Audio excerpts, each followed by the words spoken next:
సికింద్రాబాద్లో మరియు ఇది సాంప్రదాయం పద్ధతిగా మరి 15 ఏళ్ల పాటుగా ఈ యొక్క ఆత్మీయ సమ్మేళనాన్ని నేను నిర్వహిస్తాను.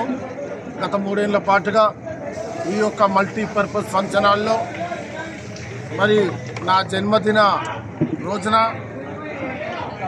ఆత్మీయ సమ్మేళనం పేరుతో సికింద్రాబాద్ ప్రజలందరినీ కూడా పిలుచుకొని ఈ యొక్క సికింద్రాబాద్లో ఒక పండుగ వాతావరణంని ఈరోజు ప్రతి ఏటా ఈరోజు పండుగ వాతావరణంని నేను క్రియేట్ చేస్తా.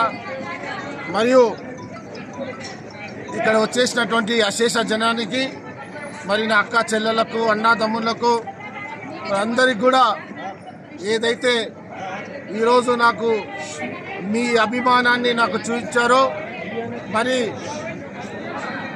నేను మర్చిపోయినటువంటి దినము.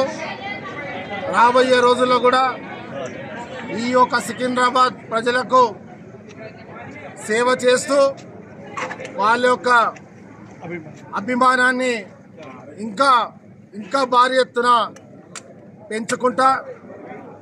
మరియు రాబోయే 5 ఏళ్ల పాటుగా ఇప్పటికి 6 ఏళ్ళైంది, 4.5 సంవత్సరాలు ప్రజాసేవలో ఉండి వాళ్ళ మంచి చెడ్డలు కష్ట సుఖాలు తెలుసుకొని మరి వాళ్లకు సేవ చేసే భాగ్యాన్ని ఆ వెంకటేశ్వర స్వామిని కల్పించాలని కోరుతూ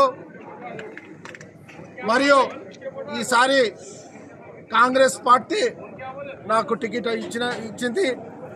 మొదటి లిస్టులే నా పేరుని ప్రకటన చేసింది. రాష్ట్ర వ్యాప్తంగా ఒక గాలి ఉంటే మరి హైదరాబాద్ నగరంలో ఒక గాలి ఉండే నా దురదృష్టం అది.